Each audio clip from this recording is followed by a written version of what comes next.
Dengan geopark kita bisa mengadakan membuat tempat-tempat yang bisa menjadi ajang pendidikan, edukasi.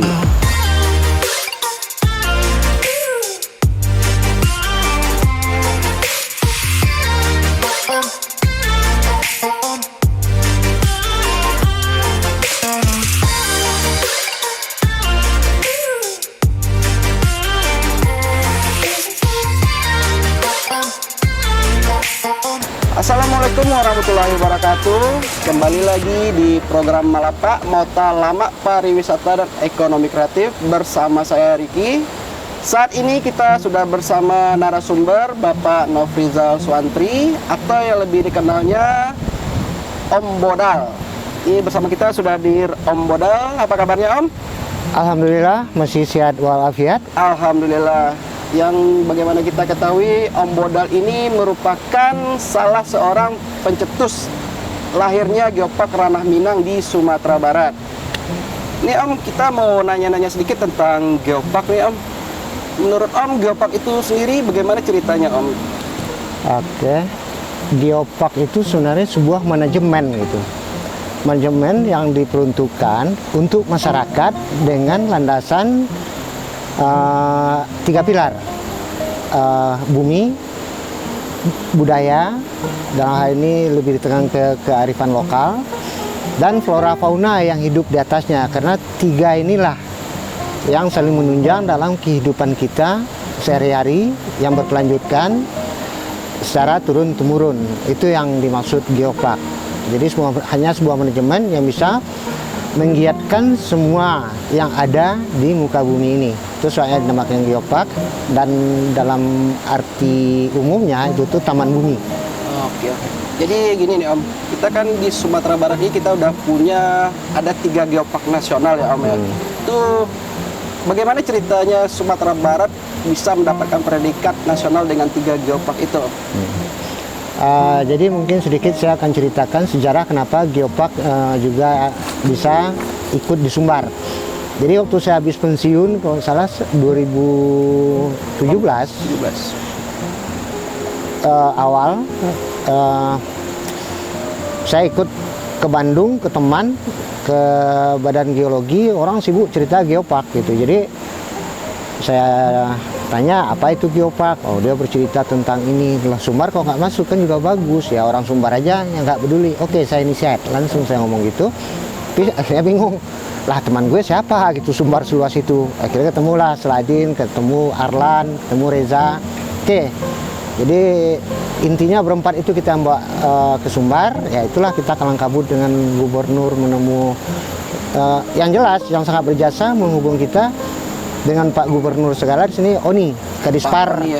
Mantan Kadispar pada ya. lama ya Om ya. Karena dia juga adik kelas saya di ITB, dialah yang kita rangkul dulu. Jadi mulai 2017 itu juga kita mulai kasakusuk sosialisasi ke kabupaten kota. Saya langsung yang melakoni, terus dibantu sama Ade waktu itu juga. Dan jalan, habis itu saya tinggal karena udah ada FGD waktu itu 2017 September, udah diserahkan ke Sumbar dan dipegang sama Pak Febrin. Pak Febrin lah melanjutkan sehingga lahir 3 Geopark nasional yang tempatnya cukup berjauhan. Diharapkan dari situ nanti yang akan berkembang menjadi UNESCO gitu. Dan untuk kedepannya masih ada nggak Om untuk pengusulan untuk Geopark yang lain yang ada di Sumatera Barat untuk Geopark nasional? Ada 4 ya, tapi meliputi 5 kabupaten. Itu tuh yang mau diajukan lagi itu mulai Solo Selatan, kalau kita lihat dari selatan. Terus ada Kabupaten Solo, habis itu Tanah Datar, Harau, dan Pasaman Barat. Tapi kemarin nyusul lagi Damas Raya. Damas Raya. Ya, karena mereka malahan udah lengkap, data geoheritage mereka udah disurvei. Tapi lagi yang mau ikut. Jadi untuk kedepannya langkah-langkah apa lagi yang harus mereka persiapkan untuk mencapai status geopark nasional dari 4 kawasan yang baru itu Om, yang mau diusulkan itu? Kalau yang baru itu, yang harus disiapkan sekarang master plan. Karena untuk memajukan geopark sekarang tidak segampang dulu. Dulu kita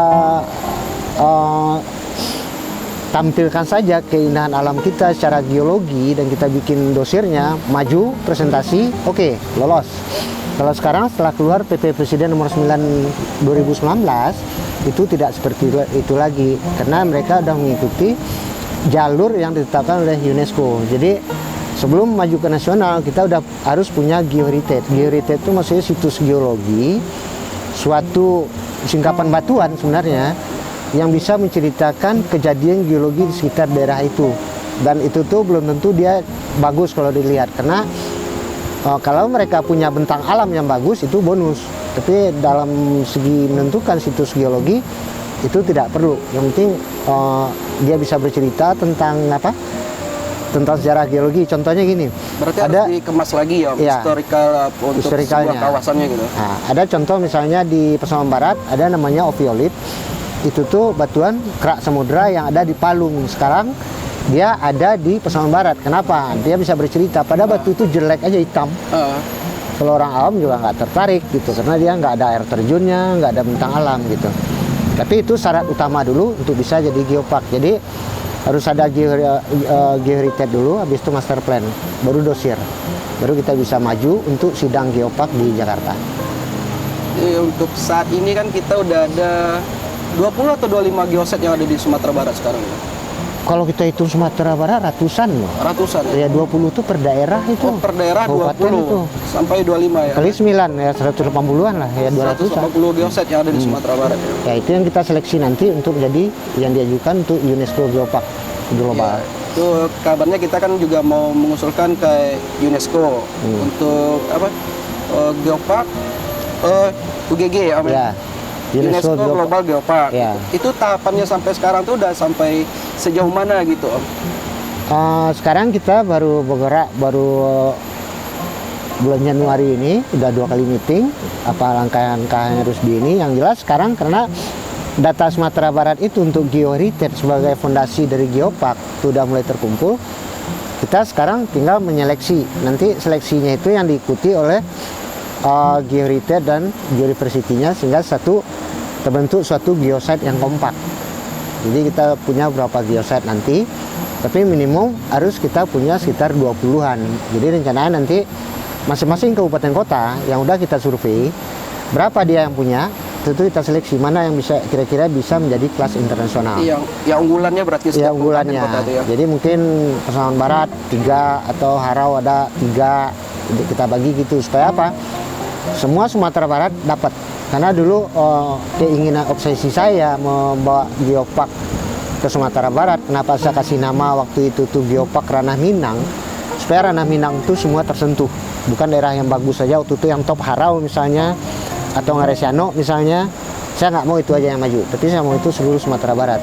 Nah, jadi sekarang teman-teman juga dikembaliin lagi setelah geopark daerah-daerah ini kita tonjolkan, kita data, kita satukan lagi seperti cita-cita semula dalam bentuk geopark Ranah Minang. Ya Om, sejauh ini kan kita selalu melibatkan masyarakat dalam pengembangan geopark. Itu pun juga menjadi salah satu yang diminta UNESCO. Masyarakat ini harus sebagai pendukung dalam pengembangan geopark yang ada di Indonesia, khususnya di Sumatera Barat selain dosier ya, Om. Kenapa harus masyarakat yang dilibatkan, Om? Jadi gini. Ini saya kasih ilustrasi gini deh. Kalau kita berjalan di suatu komplek perumahan, lurus saja, tapi halaman orang sama aja semua. Ada nggak kita untuk nengok kiri kanan? Enggak, lurus aja jalan. Tapi kalau ada satu rumah yang bunganya bagus, ada taman batunya, ada ininya, pasti kita nengok. Sekali, 2 kali nengok, 3 kali nanyain kan? Iya. Oh, ini beli di mana bunganya Bu? Ini yang punya rumah kalau dia punya lihat peluang, oh saya bisa jual Pak, bisa cariin, bisa Pak beli. Gitu juga dengan geopark. Setelah kita tentukan daerah-daerah yang potensinya bagus, kita ajaklah masyarakatnya untuk memperindah itu, seperti taman bunganya, alamnya, batuannya kalau biasanya ditambang jangan ditambang lagi, terus bukitnya biasa ditebang pohon pohonnya mungkin diganti dengan pohon yang berbuah atau apa, sehingga terjadi keharmonisan gitu. Terus kita libatkan juga kearifan lokal, mungkin dia punya seni, punya produk apa-apanya. Nah, itu tuh kita poles. Disinilah untuk memoles yang berkesinambungan, disinilah peran dari instansi pariwisata, baik itu kabupaten atau provinsi, untuk mengarahkan gitu, untuk memfasilitasi mereka supaya mereka bisa lebih maju, sehingga kita menghasilkan produk yang bagus, perilaku masyarakat yang bagus, dan alam yang bagus. Dari dalam fasilitasi masyarakat itu dalam bentuk-bentuk pelatihan, memberi pemahaman tentang geopark ini apa sih sebenarnya gitu ya, Om ya? Ya. Bagaimana cara menjaga kawasan ini supaya nggak rusak atau dipercantik lagi kawasan ini supaya nggak dirusak lagi dan harmonis. ya. Ini Om, satu lagi Om, sejauh mana dampak status geopark nasional yang kita dapat ini Om terhadap perekonomian masyarakat yang ada di sekitar situ? Jadi sekarang gini ya, mungkin saya akan bicara sedikit mundur. Sebenarnya geopark itu seperti saya singgung tadi, manajemen. Dan saya melihat geowisata itu sebuah industri. Ada barang, ada tukang jual keluaran yang punya link, dan ada tukang juga warung. Sekarang yang menyiapkan ini apa? Ya, berkolaborasi dengan pariwisata karena mereka yang punya fasilitas. Orang-orang geopark membangunlah destinasi secara kebumian, melingkupi 3 pilar. Oke, nanti kita memerlukan agensi-agensi yang bergerak untuk penjualan. Contohnya agen-agen perjalanan, travel, segalanya itu harus dirangkul. Dan juga nanti pembawa tamu kayak HPI juga harus dirangkul. Setelah 2 ini jalan, penjaga warungnya sendiri jangan dilupakan. Siapakah penjaga warung di sini? Adalah masyarakat. Masyarakat yang ada di sekitar kawasan Iya. itu berarti ya. Nah, jadi dia yang berdagang. Jadi kita bikinin, terus si tukang jual udah dibikin program yang ciamik gitu untuk masuk, masuk. Kalau penjaga warungnya nggak cerdas, mukanya cemberut, tok orang mau makan jadi nggak makan, orang mau belanja jadi nggak belanja. Jadi hilang selera atau moodnya itu. Ya, tapi kalau penjaga warungnya kayak Tias misalnya ramah kayak gitu, orang nggak makan pun jadi makan gitu. Itu yang kita harapkan. Sekarang gimana? Ya kita naikin lah kemampuan mereka untuk melayani tamu, hospitality, terus produk gitu. Bagaimana menyajikan kalau kita bikin produk, orang pengen belajar, dia bisa mengasih pelajaran ke tamunya tapi tidak menggurui, semuanya Berarti harus happy. dikemas secara baik. Dikemas. Ya, Jadi semua itu harus dikemas dengan baik gitu. Dari situ baru nanti dampak masyarakat tuh ada. Saya jujur aja ya, salut dengan Ridwan Tulus sama si Andris karena dia membangun daerah-daerah seperti itu. Saya beberapa kali ikut jagoan-jagoan 2 itu. Mereka di suatu masyarakat kayak Sumpur, dia cuma ngangkat telepon gitu. Saya mau datang besok buat tamu sekian, saya mau ini. Pok Darwisnya udah tahu harganya sekian bang. Udah, sehingga apa? Agen dia juga tahu mau jual berapa karena dia udah tahu harga. Kalau dia tahu harga ini, berarti masyarakat yang bikin harga. Berarti masing-masing mereka udah menikmati. Disitulah fungsinya menaikkan ekonomi masyarakat. Berarti mereka udah tahu paket-paketan dengan harga-harganya. Kalau seandainya ada wisatawan yang datang. Disitulah nanti mereka menikmati semua.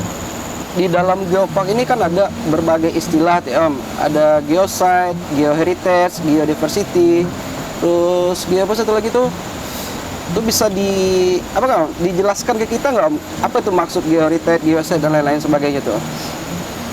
Kalau kita berbicara, kita mulai dari geoheritage. Geoheritage itu suatu titik yang kita tentukan dari sikapan batuan yang ada di permukaan bumi yang bisa menjadi situs geologi dan bisa memberi cerita tertentu tentang kegeologian di sekitarnya. Oke. Tapi di antara itu kan di sekelilingnya kan ada masyarakat dengan segala kearifan lokalnya, dengan segala rutinitasnya, dengan segala kreativitas mereka. Dan itu tuh ada di lingkungan dari geoheritage itu sendiri. Jadi situs geologi, geoheritage sama dengan situs geologi, itu ada masyarakat di sekelilingnya.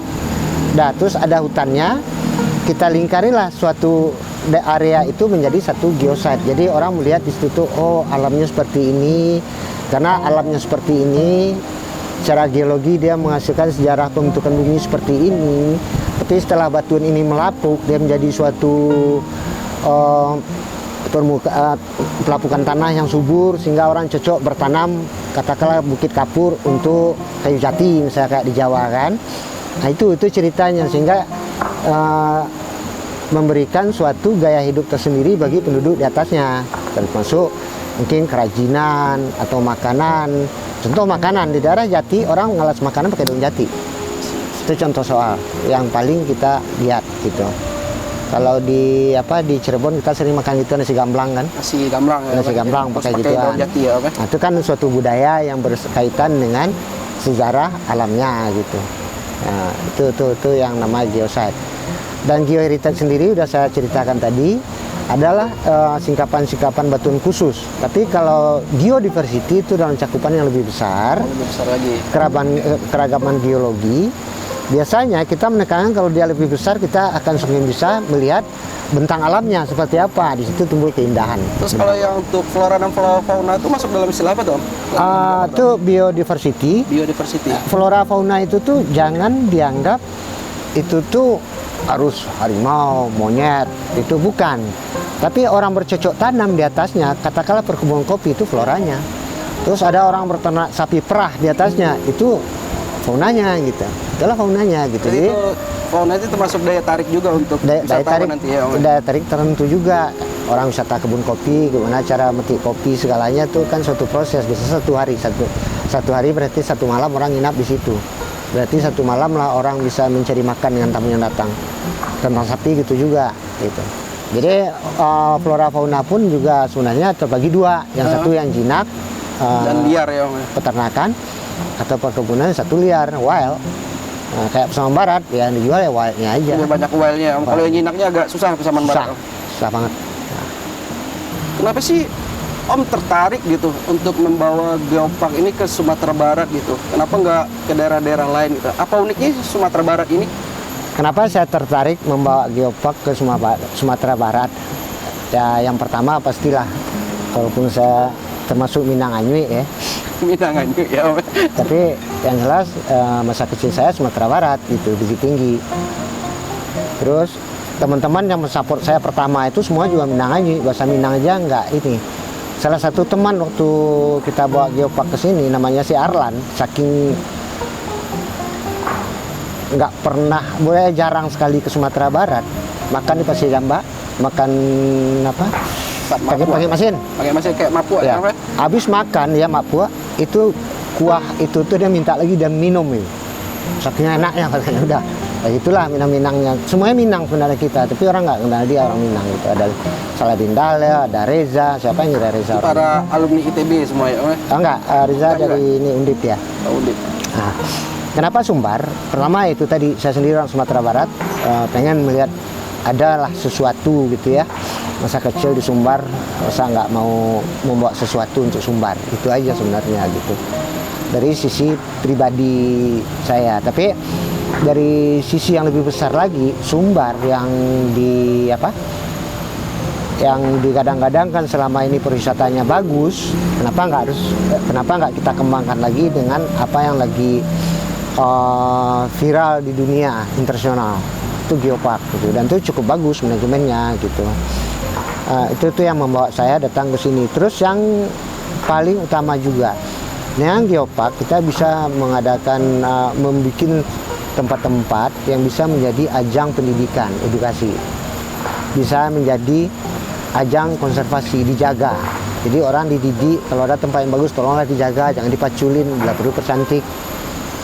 Yang ketiga, diharapkan meningkatkan penambahan ekonomi masyarakat. Jadi tiga aspek itu yang kita harapkan di Sumbar. Itu saya tertarik bawa Sumbar. Ternyata memang Sumbar belum dikaji dan banyak banget rahasia-rahasia alam yang saya temukan di Sumbar. Salah satu contoh misalnya, selama ini orang kenal goa itu hanya di Batu Gamping. Tapi di si apa Sawalunto, Selalu tuh. saya ketemu goa yang terbentuk pada lapisan batu pasir sensium. Itu nggak ada di Indonesia. Saya udah tanya di HKSP yang khusus mendalami goa di Jakarta, belum pernah om katanya, baru di Sawalunto. Berarti cuma di Solo tuh Nah, satu-satunya. kenapa bisa terjadi? Saya harus mikir sekarang, mikir lagi kalau dari batu gamping, batu kapur saya tahu karena ini. Jadi di batu pasir saya harus nyari lagi kenapa bisa ada goa. Karena Kita harus dikaji lagi lebih dalam. dikaji lagi, karena Itu. kita harus kenapa gitu seperti itu gitu. Itu yang bikin saya tertarik karena saya yakin Sumbar punya keindahan secara alami, dan supaya yang kedua tidak menurunkan lah gitu illegal mining. Bukan orangnya di stop terus lu nggak boleh gitu-gitu, ditampak kita. Tapi harus dikasih edukasi Dicari dulu berarti alternatif ya. yang lain, Dikasih pemahaman jangan dulu ini tentang dong gitu kan, risikonya tinggi. Udah contohnya di apa yang di Lubuk Alung Sarai apa Oh, di Nyarai. Nyarai itu kan berhasil dia Dulu kan penebangan liar di situ. illegal mining berhasil. Nah, mudah-mudahan untuk Sumbar keseluruhan juga gitu. Jadi kita cukup hidup dengan keserasian alam aja, keharmonisan alam, tapi bisa menghidupi kita semua dan itu bisa turun temurun. Itu alasannya. Ini pentingnya edukasi untuk masyarakat gitu ya, Om ya. Keterkaitan geopark sendiri dengan pariwisata itu apa Om sebenarnya? Om? Ini mungkin yang saya alami ya. Saya ngasih ilustrasi. Kalau saya pergi ke suatu tempat, pasti saya tanya tempatnya bagus nggak, terus makanannya bagaimana, higienis nggak, cocok nggak dengan perut saya, terus kalau saya tidur nyaman nggak, banyak nyamuk nggak gitu, pasti itu kan. Terus di situ banyak tukang peras nggak, ada tukang Tukang palak peras ini macam-macam, maksudnya tukang palak ya, Om ya? tukang palak dan Yang segalanya, pungli-pungli itu ya, Om ya ya? pungli segala. Ternyata enggak, baru saya yakin, saya pilih, saya mau datang ke situ. Gitu juga di sini.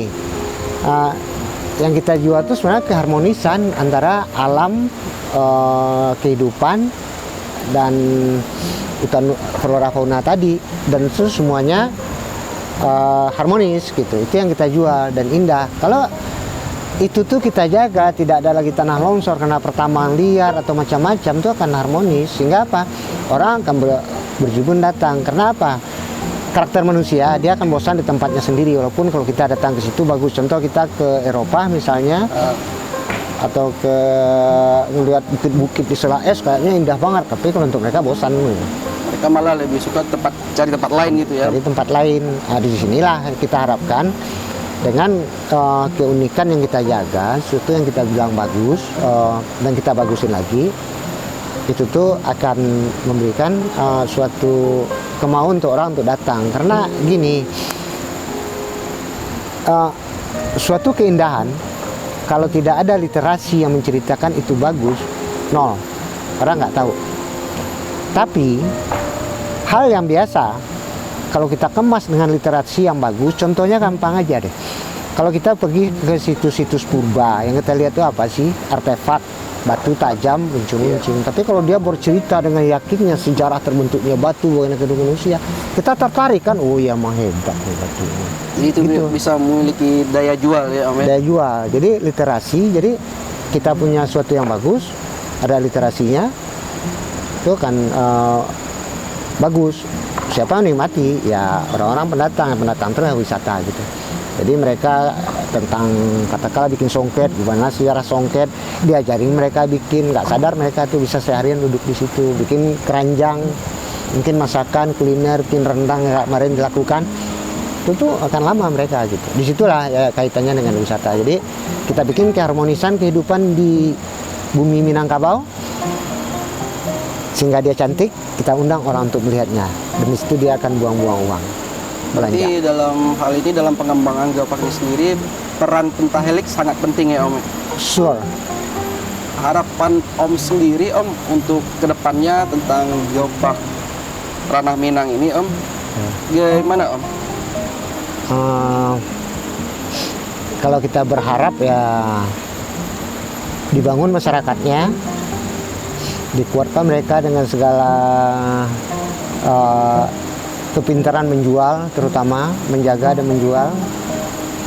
kita harapkan peran pemerintah untuk memfasilitasi semua apa yang dibutuhkan masyarakat sehingga terjadi keharmonisan.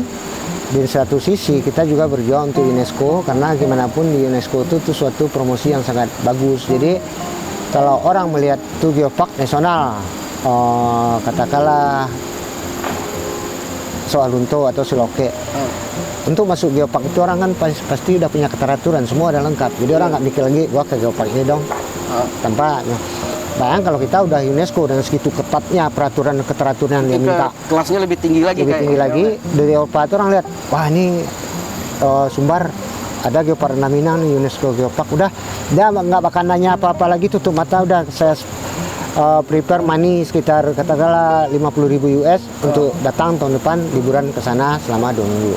Itu yang saya harapkan. Kalau udah punya status UNESCO nanti lebih apa istilahnya kelasnya lebih high lagi gitu ya, karena untuk wisatawan yang datang. Karena masuk UNESCO itu sendiri ya threshold yang ditetapkannya tinggi gitu.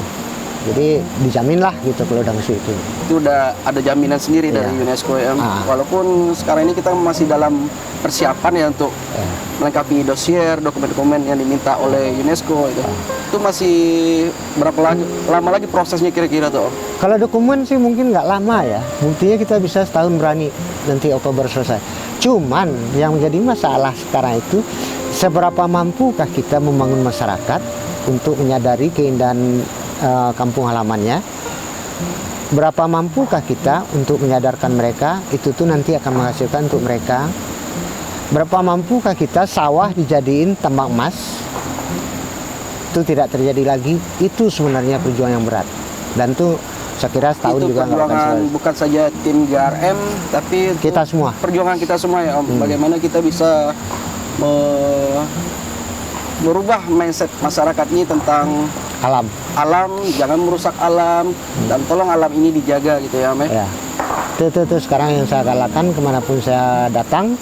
Saya selalu sambil melihat geoheritage mereka, selalu mengajak masyarakat seperti itu, aktifkan ininya, pedarusnya. Dan saya juga berusaha tidak menunggu kita jadi nasional atau internasional dulu untuk supaya mereka dapat pendatang untuk berwisata di kampungnya. Tapi juga langsung berusaha. Itu sekarang saya banyak duduk-duduk, kongko-kongko dengan teman-teman penjual dari agen-agen atau HPI. Supaya bantu dong, jualin ini dong, coba dirubah cara dagangnya dong. Kalau dari sisi ini saya bikinin literasinya, saya bikinin literasi, saya kasih tolong dijualin dengan yang bagus. Mereka tinggal jual aja gitu. Jual dan bikin program semua, gitu. Sesuai ininya mereka, sesuai dengan warna mereka. Kan misalnya izin beda, tolonglah jualin ini, kasihan ini. Ayo kita maju bersama. Jadi sekarang di samping membangun di bawah, saya juga kalau lagi di Padang ya diskusi, mungkin masukan untuk kawan-kawan pelaku wisata di Kota Padang tapi baru, karena saya biasa kita nongkrong di Ampang. Sejauh ini Om, ada nggak tantangan untuk mengembangkan geopark di Sumatera Barat ini Om? Salah satu contohnya kan kayak penambangan liar, atau ada hal-hal lain yang membuat susahnya untuk pengembangan geopark di Sumatera Barat ini? Mungkin ini ya, kalau saya mungkin ada teman-teman nih modal tuh jalan saya sendiri gitu. Kenapa saya jalan sendiri? Ya karena saya pakai uang saya sendiri, itu aja intinya gitu. Jadi nggak mungkin saya bawa teman lagi udah pensiunan ini saya modalin, tuh nggak mungkin. Jadi sebenarnya kalau saya jalan sendiri, hubung silaturahmi, bagaimana supaya ini bisa berubah, suatu bisa berubah dari kondisi nggak harmonis jadi harmonis. Saya lihat sih tantangan, bingung saya jawab tantangan, karena saya melihat tuh sebuah seni aja gitu, karena mengolah sesuatu yang kurang pas jadi pas, itu tuh suatu seni aja kalau untuk saya sih. Jadi bukan dianggap tantangan ya Om? Saya nggak anggap tuh tantangan. Kalau tuh anggap tantangan, apalagi kalau tantangan kita bergerak sendiri, mobil sendiri, itu ada tantangan, kita akan cepat patah, males sih. Jadi kalau itu seni tersendiri ya kita kalau nama seni kita demen lihat. Berarti juga, enjoy aja yang ngejalanin aja. Oh sekarang kita masuk sini, terus masyarakat nggak mau, ya udah. Terus besok kita bikin saingannya sini tapi lebih bagus. Nah, ini kan nanti juga akan ngikut. Jadi kita pilih ya mana-mana yang mau dulu.